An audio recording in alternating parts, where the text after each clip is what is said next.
Hey, everybody, this is Barry Mankin with the Holistic Home Health Podcast.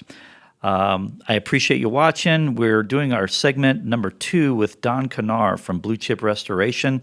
And we're going to get in the weeds. We're going to talk about processes. We're going to talk about equipment and kind of get in the weeds to each process here on this segment. So, Don, again, thank you for meeting with us today. And I'm excited about these conversations. Some of these are a little bit like tougher conversations at times. We were just talking before we started here about the integrity of the process, vetting people, things like that. So let's talk about how this starts when somebody calls on the phone and they have either something small or something big. How does that track? I probably get 3 to 4 phone calls a day talking about mold. And I walk them through. I say, okay, how do you know you have a mold problem? First question I ask, how do you know this? And a lot of times you've been out there or one of the several other mold inspectors in town that do testing, and they go, we've done testing and we have a mold issue. Okay, now, do we have a water source? That's was it in the bathroom? Was it in was it the ice maker? Was it the refrigerator? Is it where's the problem going on? And I will tell you, it's very interesting to me how many people say there is no visible signs of mold, Right. but yet my child or myself, my partner is experiencing some discomfort of some way, and we're just trying to figure out if it's a mold issue or not. Now, if they have not called you, I will say, first things first, you've got to call in a professional and do indoor air quality testing to confirm or deny you have a problem. It's incredibly important. And by the way, while we're on this subject, always use separate people for the inspections and the remediation.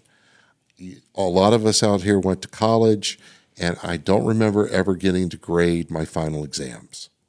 So it's incredibly important that you work with people who have no skin in the game for the inspection part. They don't care if your house is incredibly clean or incredibly dirty. They're there to perform a service that just says this is what's going on at this very second in your house. Yeah.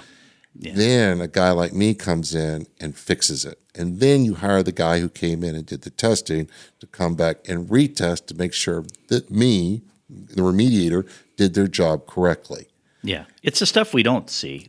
Absolutely. That's clean, because we're numbers people. Yeah, we are. And all I'm doing is going by that. Anybody can see if there's mold. It's like, oh, obviously it's mold. Yeah. We need to remove that. So let's talk about that. So let's talk about where you call me up, you have mold in a closet, you have mold on a ceiling. Again, not really evident. One of the things we were talking about earlier, all bathrooms have a ventilation fan, right, for the restroom. One of the things that we get a lot of calls on is people say, hey, my bathroom's got mold growth on the ceiling in the bathroom. Right. And I will say, okay, now this is if there is a ceiling fan. I'm surprised how many bathroom ceilings in Nashville do not have ceiling fans. A lot of times on the remodels or, in their 70s or below, they didn't have it. They didn't have it. Yeah. But let's say this one did. And they'll send me a picture. Thank goodness for technology now. We get pictures right away. Right. And I look at it and I'll say, oh, okay, this looks like to me, because there's no physical water, and just so we all know, when physical water is coming through sheetrock, it looks very different. It's very black. It's very brown. Minimally, it looks like a coffee stain on a white tablecloth. Yeah. Minimally. Yeah, minimally. Yeah. Minimally. Sometimes it looks like just black as black can be growth. But in this scenario, we just have these little brown, green, black dots that are up there and clearly mold, but they don't know where it's coming from. And a lot of times these fans will have a damper on them, and the damper or flange will get stuck. The HVAC system, being a very powerful engine, will start pulling outside air into the house. Bathrooms are usually cooler in temperature than other parts of the house because of all the tile. And then you'll get hot and cold colliding on a surface. It's July, you're pulling in 95-degree air, 90% relative humidity. It's mixing with 70-degree air that is, and boom, there's the water droplets that create mold. Right. Fix the flange. And by the flange, what we're talking about is the outside on the wall at the building envelope. You have your vent that goes to the outside. There should be a flap in there of flange, right? And that typically, when you're what we call exfiltrating, where you turn the fan on to get that moisture out, which is what it's designed for, that opens up, and it should be spring loaded, or at minimum, just the negative pressure on the house should draw it in closed, unless there's an obstruction or it's just bound or something, or if there's a varmint in there or whatever. And that should close, because now the negative pressure on the house alone, plus the HVAC, is drawing that outside moisture in. So that's what he means by a flange. It's a little flap. I can't tell you how much new construction I see that doesn't even have that. They just have a little grate and it's just open. It's open. It surprises me quite a bit. Oh my gosh. I know. And I will say, get that fixed. Yep. And then and I say this to a lot of people. I say most people nowadays have a very nice vacuum cleaner, and a lot of vacuum cleaners nowadays already come with HEPA filters in them. Right. Most vacuum cleaners that are for houses also come with a brush head that you can put on there. Brush head, vacuum the surface, and here's the truth: in most of these scenarios, most of the mold is going to come off with the vacuuming because it's just lying on the surface. And then I tell this: I say, take a little bucket, draw the letter S in the bottom of the bucket, fill it up halfway with warm water. Grab you a roll of paper towels. If you can get the nicer ones, the thicker ones, that's better. I like to tell people about the blue ones that are used usually at the mechanic shop towels. Yeah. A little thicker, just not a little thicker than the Bounties, but thicker. You dip that in the water, the soapy water. You wring it out. You want it damp but not wet. It's very important. Damp but not wet. Then you wipe that surface down really well. Very, very important, don't double dip the chip, okay? Do not double dip the chip. Unless it's Christmas. You can do it at Christmas, nobody will know. But in this particular case, absolutely. Yeah, do not double dip the chip. So you only use the towel once, you wipe everything down real good, you throw it away. Do not dip it back into the water, okay? And then you may have, I call it poxing, like bad acne. You know how sometimes if the mold's been there for a while and you haven't seen it, mold does what mold does best. Mold is the world's colon. It's trying to break everything down. Correct. It's trying to eat everything. It's why the leaves get taken care of and dead matter. Yep.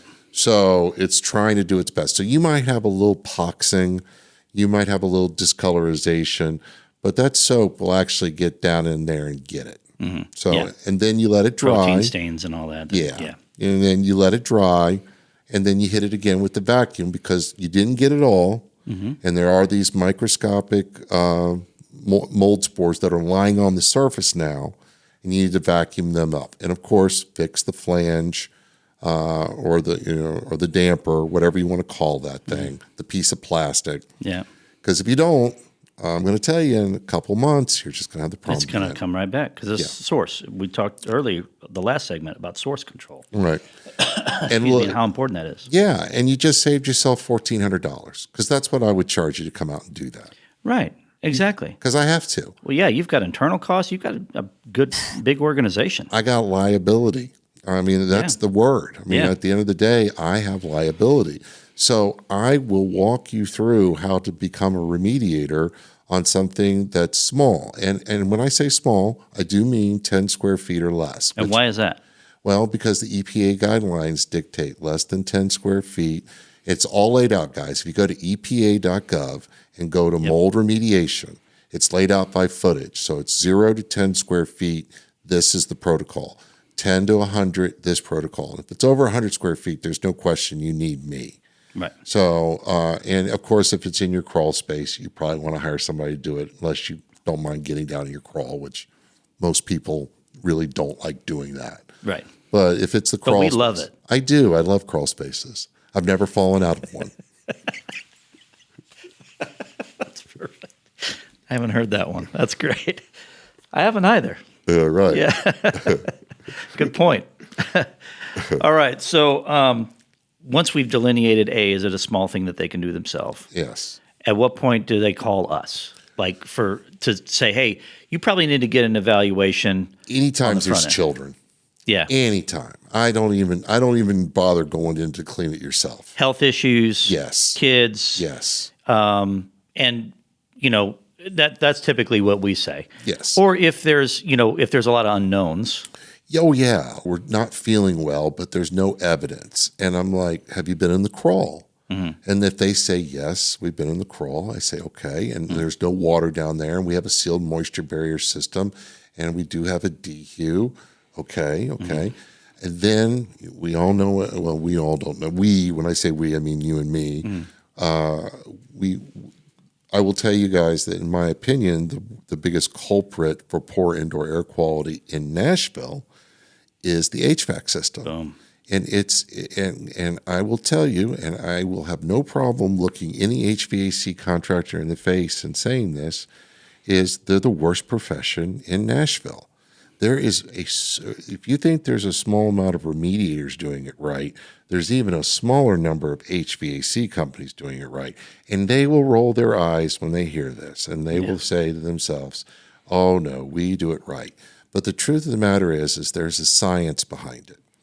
And if you are not properly circulating the air through the house, and you're not getting the same amount of cubic feet per minute coming in and coming out, properly dehumidifying that air so that there's not a buildup of condensation, because if we have a buildup of condensation in the ductwork, kids, we have a buildup of mold inside the ductwork. Food and water. Food and water. If it's not clean and you got water, you're going to get growth, bacterial, fungal, etc. And a lot of these HVAC guys, when they pull up, like they go, oh, your house was built in 1975. Well, guess what else is from 1975? The ductwork. And they strap on these big motors onto these old ducts that were not designed to handle it. And again, water builds up inside the ducts. And then new construction is even worse. Yeah, flex is even more delicate. Oh, God. And let's say the word flex again, because they have all this flex duct and they run it 20 miles from one end to the other. They have 6 or 7 turns in it. Each turn shuts down your airflow. Correct. Which, again, creates friction, which creates moisture. All this stuff. Yep. And we're very lucky that we know a gentleman named Nathan Copeland. Shout out to Nathan Copeland. He's going to be on soon. He is going to be a wonderful source of information for your clients, and I do hope everyone will listen to what he has to say. He's amazing. Here's how this works, because there's so many different people that are involved, and when we look at the home, we're looking at the whole home. So, we're looking at everything from the mechanical side to the envelope to the grading to the downspouts to the mold to the environment. What's in the air? What are you breathing? So the air quality, gases, VOCs, formaldehyde, all these things, but they all come from sources. So there's levels of contamination, and there's always airflow that's related to that. And we've had this discussion so many times. The wild card in the house, I would say, other than the house and the negative pressure and how that's drawn in, which is related, is how it's distributed. And the cleanliness of that distribution system, as well as the design. Performance is a big issue because, to your point, if it's an older house, and then now they've changed out the units to where they're using a different refrigerant, which changes up the whole process on sizing, which, again, it's about staying away from dew point. Right. And if we can stop the moisture or manage the moisture in the proper way with the right engineering, now we have a healthy system. But that system is still subject to all the other systems and all the other influences. So it's about a balance. And I think the biggest point of contention is that the tension between that industry is tough because they're getting the bid, even on new builds. They're building to a D-. Yes. To just pass code. Yes. And code is not there for health. Code is there to check a box, to say, from an energy efficiency standpoint, we have managed to get it to this level, and we're within the guidelines of the code. But especially in a moist climate like ours, which there's no forgiveness for this, there's a balance that we're trying to achieve between the energy efficiency and the air quality. And the better this gets, the worse this gets, unless we're intentional to find a healthy exchange of those things, which causes problems if it's not, which is the reason they call you. That's correct. I mean, and it is. And it's in my opinion, it's an epidemic problem. It is. It's an epidemic. I Absolutely. believe 95% of the homes in Nashville's HVAC system doesn't run properly. Amen. Yeah. I can't agree with you more. So we get that phone call all the time. Yeah. And I'm walking people through it. So, and I'm like, guys, if you're out there now and you're wondering, hey, is my HVAC system not running right? You know what? Go look at one of your HVAC vents. Go look at one of the registers. See if it is rusty. If there's any rust on it at all, any schmutz at all. That's a pretty good indicator you've got water coming through the lines. What species is schmutz? Yeah, right. Yeah, schmutz.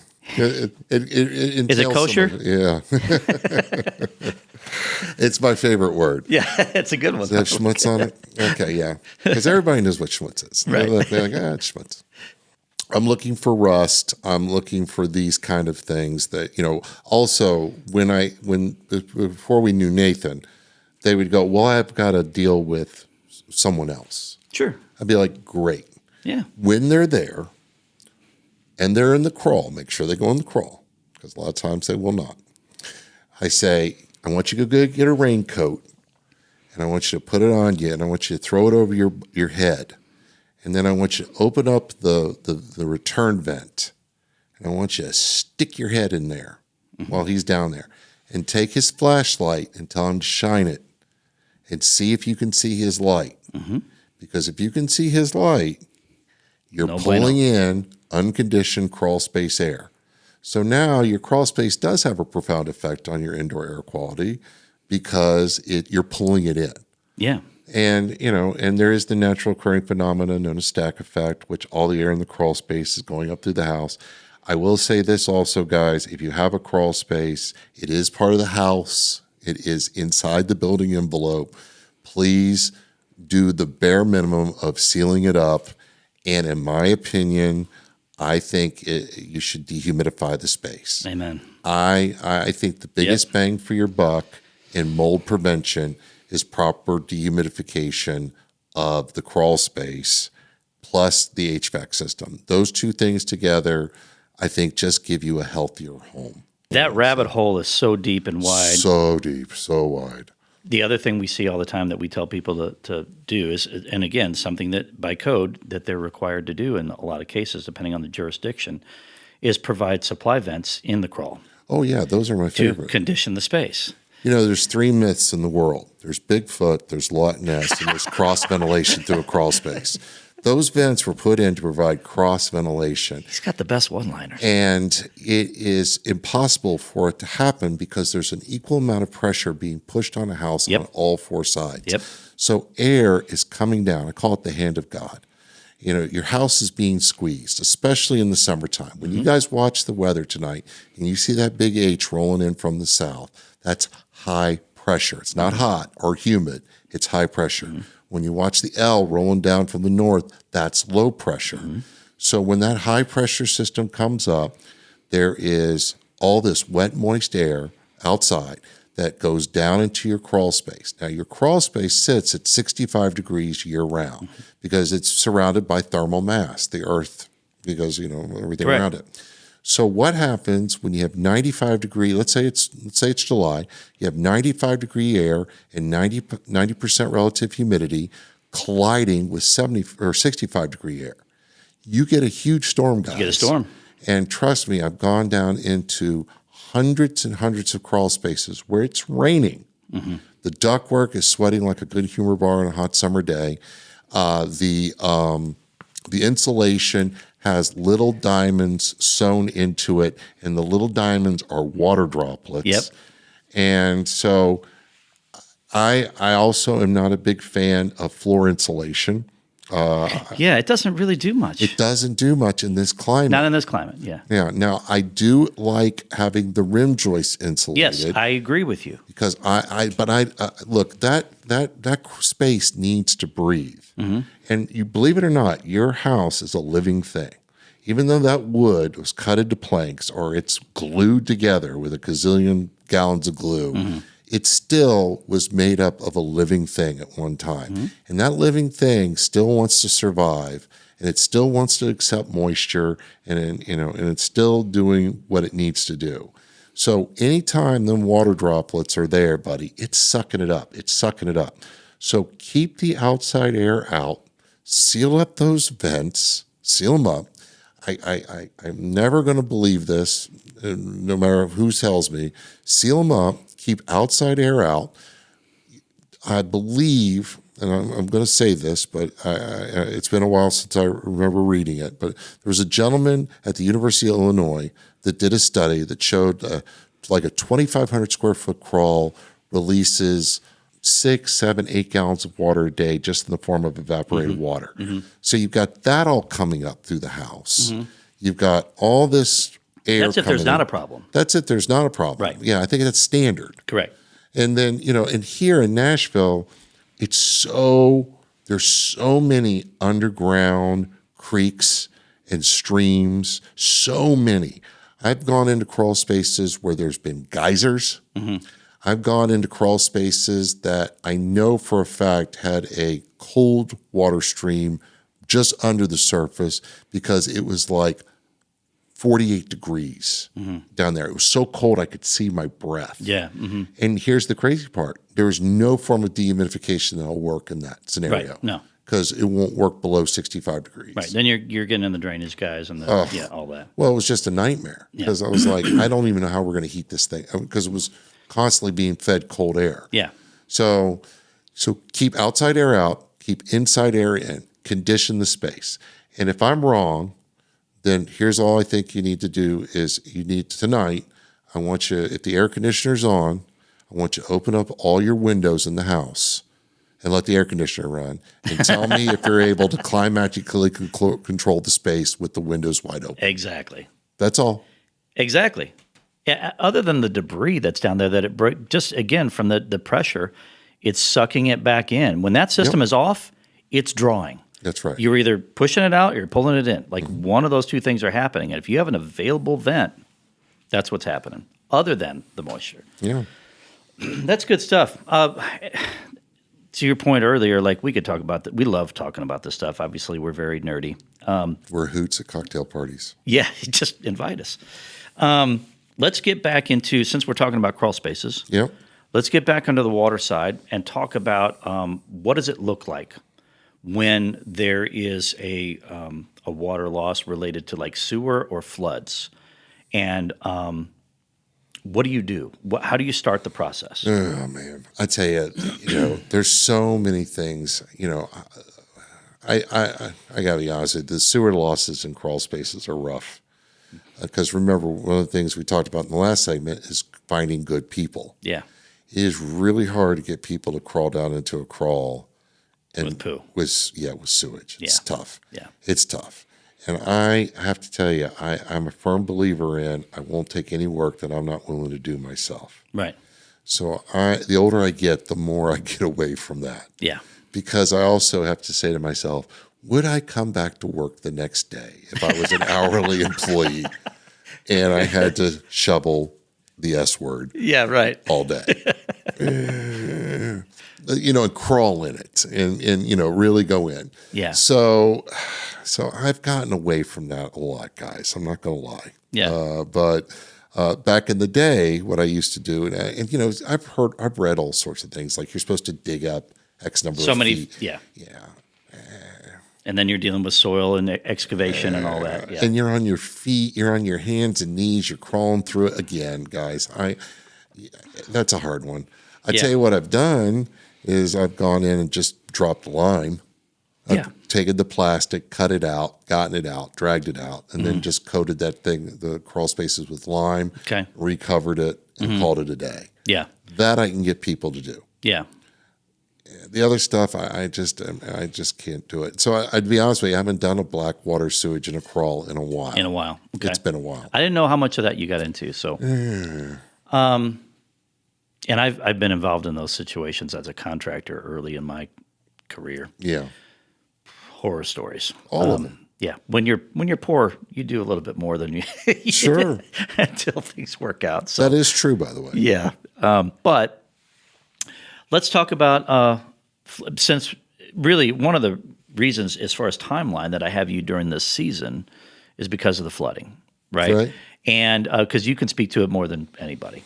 And other than again the preventative stuff, which we know we're talking about drainage guys, or sometimes we'll come in and do an evaluation and say you need to call this guy for this, this guy for this guy for this. What do you do as it relates to like a direct flood from either rainwater or the rivers overflowing, and they come in with all the debris and the nasty stuff, and then how do you treat a crawl space or a basement versus like a water loss from inside the house somewhere where a bathroom has just completely flooded? So let's put it this way: for the bathroom aspect of it, if it came up from the exhaust side, then that's one way. You know, that's black. Yeah. There's no getting around that. Yeah, black water is what he's talking about. Yeah, black water.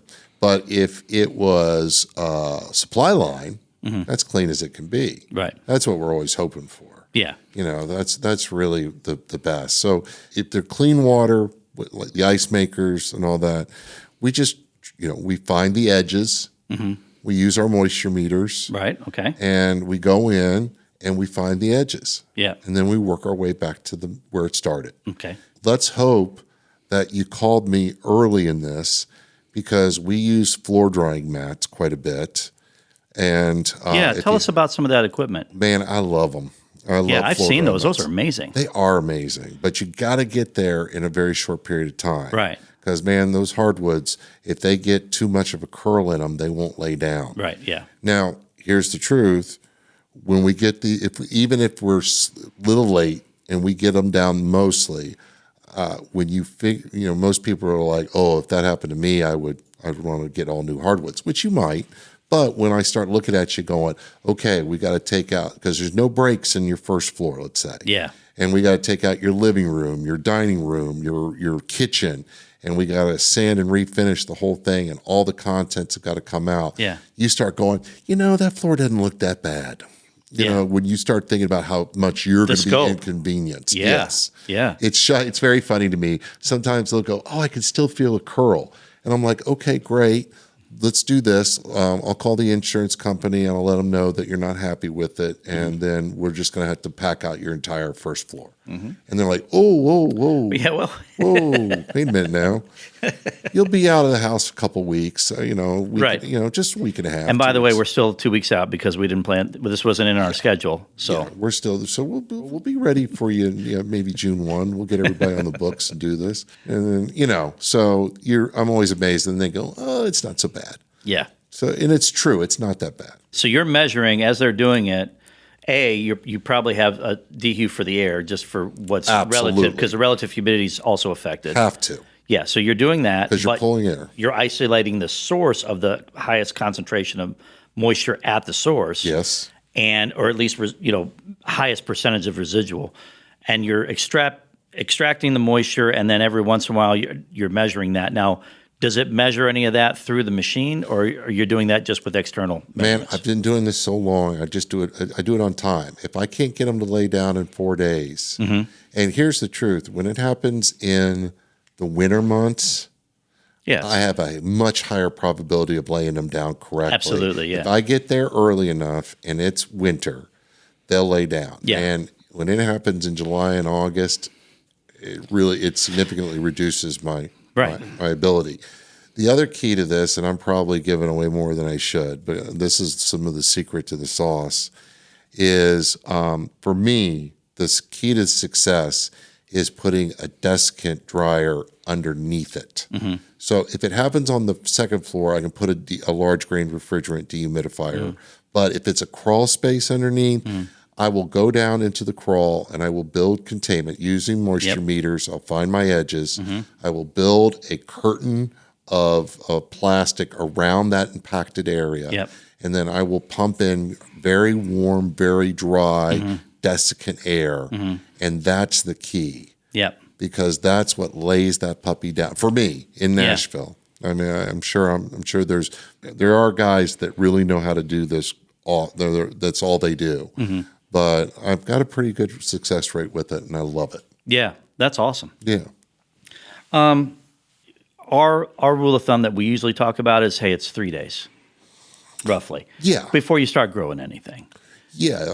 I say 48 hours, to be honest with you. Especially drywall. Yes. The more permeable the substrate is, whatever it is, the quicker that's going to happen. Yeah. I want to get on it, though, as quick as possible. Absolutely. Yeah.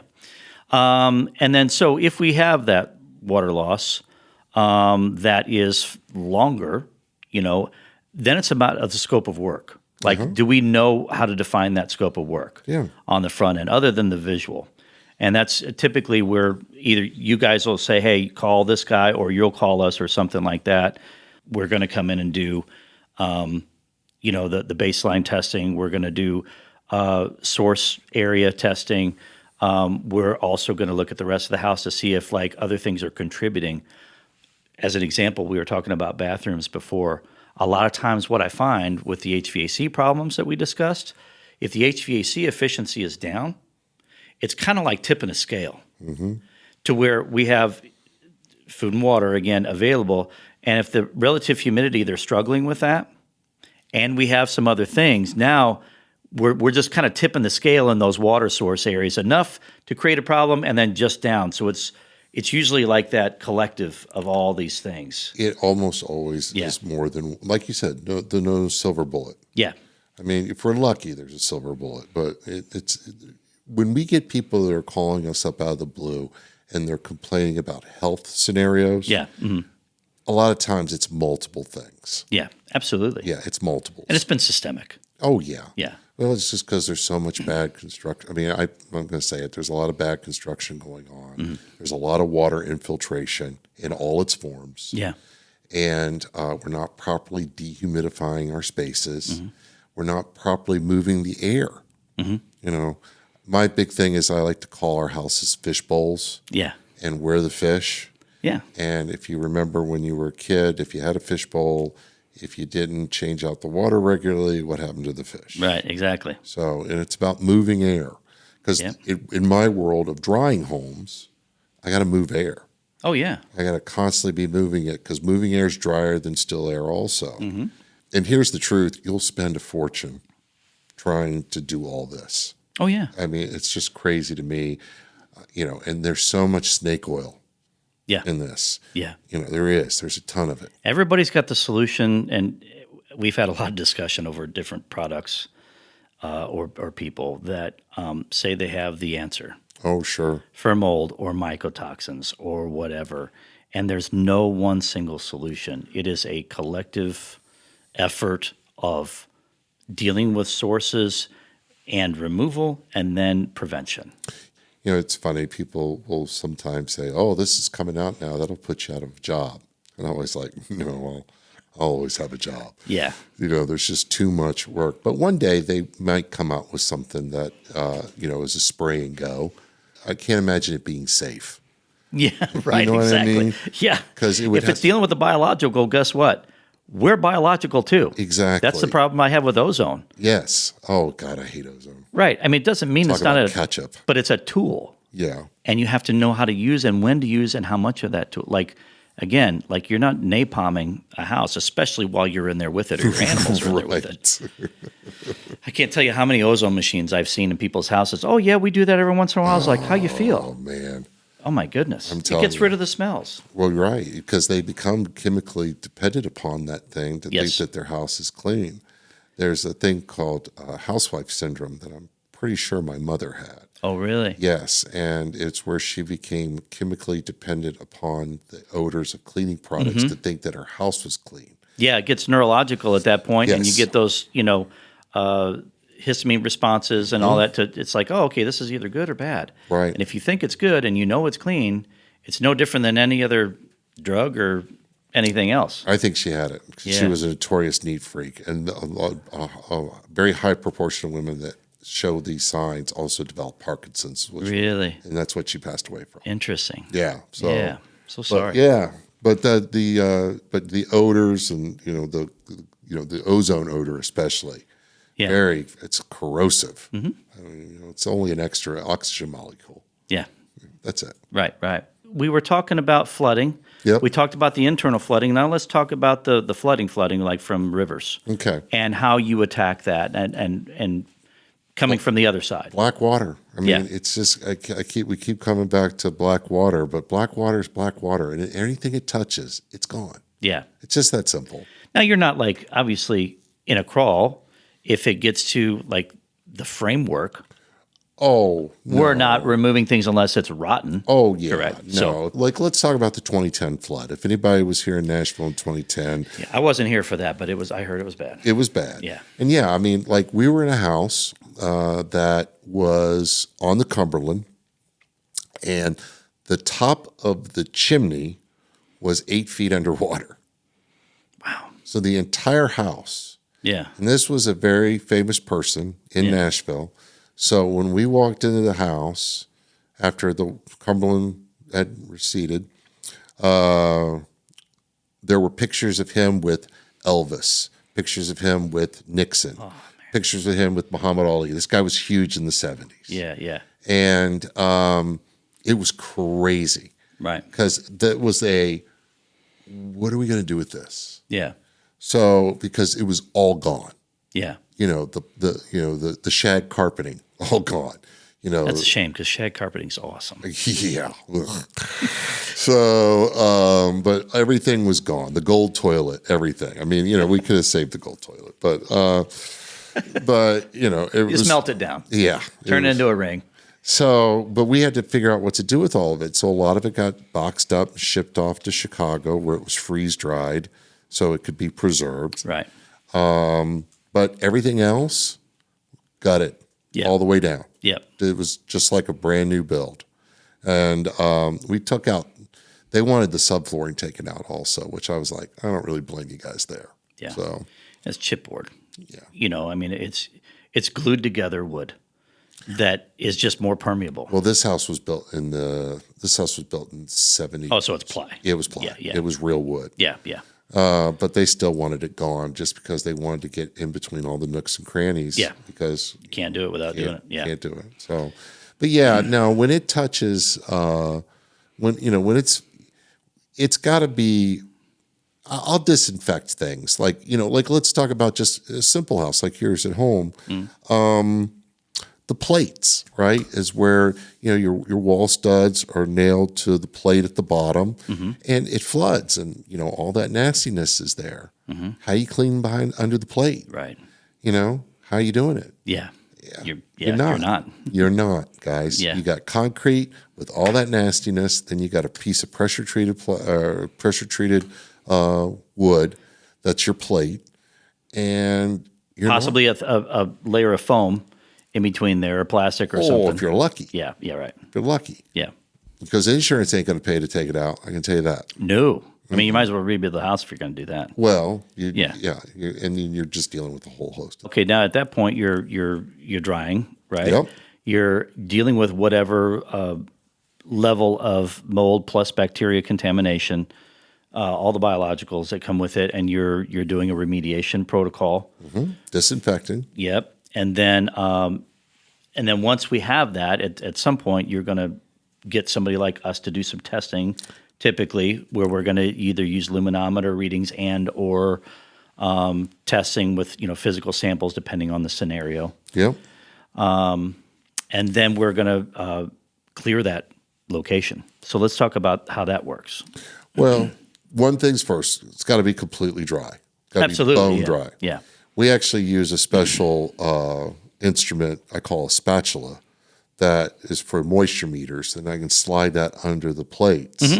And I really like that because I that's how I will dry a basement. Yeah. I don't care how all the other wood is. I care what the spatula says Yep. about the plate. Yep. If I'm dry there, the house is dry Yeah. because I'm concerned about that. And then Disinfecting, like we talked about, but doing basically the same thing as a mold protocol, which would be vacuuming, HEPA vacuuming, wet wiping with the detergent, HEPA vacuuming again. I am a wood agitator, which means that I want to agitate the wood. So, and then I will HEPA vacuum, wet wipe with detergent, HEPA vacuum again, because I want to get that nastiness off of it. Yeah. And then and then have you come in and do the third party inspection, because I want the client to know that they're getting a clean house. Yeah. Look, here's the truth. You protect everybody. You're the umpire of the game, but you are there to protect the client, and you're there to protect me. This is the one thing I don't think a lot of restoration companies really understand. They see you as the enemy, Right. and you're not the enemy. Right. You're everyone's best friend. Because you're just taking information and sending it to a lab and saying, okay, guys, this is it. Yeah. And look, you want that information at the end, because once it's clean, Yeah. it's You get a clean bill documented. of health. Yeah, we're done. Yeah. The client can never come back to you again and say, well, it wasn't clean. Yeah. Well, sure it was. I've got all these tests here that confirm it was clean By a third party. By a third party. Yeah. And there's and here's the truth. You're never going to put your reputation, or people are like, oh, you two are in bed together. Right, you guys right. are buddies. Right. And it's like, absolutely not. I said, we are friends. Right. But he's not going to put his name and reputation on the line for me. Right. Why would he do that? Yeah. Especially for $500 too. Exactly. I mean, Right. I mean, why would he do that for $500? Yeah. One thing I tell people is, like, we have a network of people in our our circle. Like-minded. Yeah, of people that we trust. That's right. And one thing I tell everybody is, like, hey, we've got standards. And at the end of the day, if somebody thought that or we did that, we're going to have problems. And we live here. Yeah. Like, you're our neighbors. And so we don't exchange. We don't do any of that kind of stuff. So anyway, I do want to say that integrity is everything. Absolutely. It's the only currency we have. Right. So I want to thank you and say how much I appreciate this. I could keep rolling here, but thank you so much for your time. You're welcome. We're out of time. So guys, Don Knarr with Blue Chip Restoration here in Nashville, Tennessee, the best restoration guy here. Look him up, and we'll look forward to the next podcast. Thanks for watching.